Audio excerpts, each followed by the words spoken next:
യോഹന്നാൻ എഴുതിയ സുവിശേഷം അധ്യായം 2. 3-ാം നാൾ ഗലീലയിലെ കാനാവിൽ ഒരു കല്യാണമുണ്ടായി. യേശുവിന്റെ അമ്മ അവിടെ ഉണ്ടായിരുന്നു. യേശുവിനെയും ശിഷ്യന്മാരെയും കല്യാണത്തിന് ക്ഷണിച്ചിരുന്നു. വീഞ്ഞ് പോരാതെ വരികയിൽ യേശുവിന്റെ അമ്മ അവനോട്, അവർക്ക് വീഞ്ഞില്ല എന്ന് പറഞ്ഞു. യേശു അവളോട്, സ്ത്രീയെ, എനിക്കും നിനക്കും തമ്മിൽ എന്ത്? എന്റെ നാഴിക ഇതുവരെ വന്നിട്ടില്ല എന്ന് പറഞ്ഞു. അവന്റെ അമ്മ ശുശ്രൂഷക്കാരോട്, അവൻ നിങ്ങളോട് എന്തെങ്കിലും കൽപ്പിച്ചാൽ അത് ചെയ്യുവീൻ എന്ന് പറഞ്ഞു. അവിടെ യഹൂദന്മാരുടെ ശുദ്ധീകരണ നിയമം അനുസരിച്ച് 2 or 3 പറ വീതം കൊള്ളുന്ന 6 കൽപാത്രമുണ്ടായിരുന്നു. യേശു അവരോട്, ഈ കൽപാത്രങ്ങളിൽ വെള്ളം നിറപ്പീൻ എന്ന് പറഞ്ഞു. അവർ വക്കോളവും നിറച്ചു.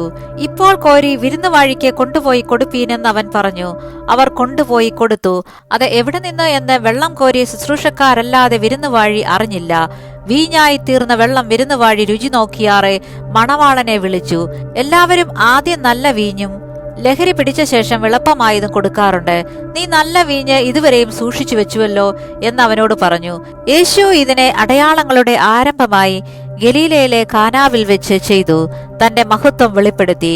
അവന്റെ ശിഷ്യന്മാർ അവനിൽ വിശ്വസിച്ചു. അനന്തരം അവനും അവന്റെ അമ്മയും സഹോദരന്മാരും ശിഷ്യന്മാരും കഫർന്നഹൂമിലേക്ക് പോയി. അവിടെ ഏറെ നാൾ പാർത്തില്ല. യഹൂദന്മാരുടെ പെസഹ സമീപമാകൊണ്ട് യേശു യെരുശലേമിലേക്ക് പോയി.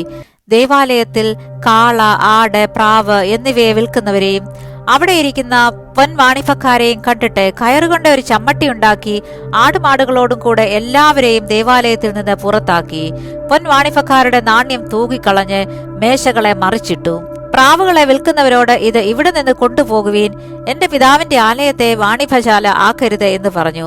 അപ്പോൾ അവന്റെ ശിഷ്യന്മാർ, നിന്റെ ആലയത്തെക്കുറിച്ചുള്ള എരിവ് എന്നെ തിന്നുകളയുന്നു എന്ന് എഴുതിയിരിക്കുന്നത് ഓർത്തു. എന്നാൽ യഹൂദന്മാർ അവനോട്, നിനക്ക് ഇങ്ങനെ ചെയ്യാം എന്നതിന് നീ എന്ത് അടയാളം കാണിച്ചു തരും എന്ന് ചോദിച്ചു. യേശു അവരോട്, ഈ മന്ദിരം പൊളിപ്പീൻ, ഞാൻ 3 ദിവസത്തിനകം അതിനെ പണിയുമെന്ന് ഉത്തരം പറഞ്ഞു. യഹൂദന്മാർ അവനോട്, ഈ മന്ദിരം 46 സംവത്സരം കൊണ്ട് പണിതിരിക്കുന്നു, നീ 3 ദിവസത്തിനകം അതിനെ പണിയുമോ എന്ന് ചോദിച്ചു. അവനോ തന്റെ ശരീരം എന്ന മന്ദിരത്തെക്കുറിച്ച് അത്രേ പറഞ്ഞത്. അവൻ ഇത് പറഞ്ഞു എന്ന് അവൻ മരിച്ചവരിൽ നിന്ന് ഉയർത്തെഴുന്നേറ്റ ശേഷം ശിഷ്യന്മാർ ഓർത്തു. തിരുവെഴുത്തും യേശു പറഞ്ഞ വചനവും വിശ്വസിച്ചു. പെസഹ പെരുന്നാളിൽ യെരുശലേമിൽ ഇരിക്കുമ്പോൾ അവൻ ചെയ്ത അടയാളങ്ങൾ കണ്ടിട്ട് പലരും അവന്റെ നാമത്തിൽ വിശ്വസിച്ചു. യേശുവോ എല്ലാവരെയും അറിയുക കൊണ്ട് തന്നെത്താൻ അവരുടെ പക്കൽ വിശ്വസിച്ച് ഏൽപ്പിച്ചില്ല.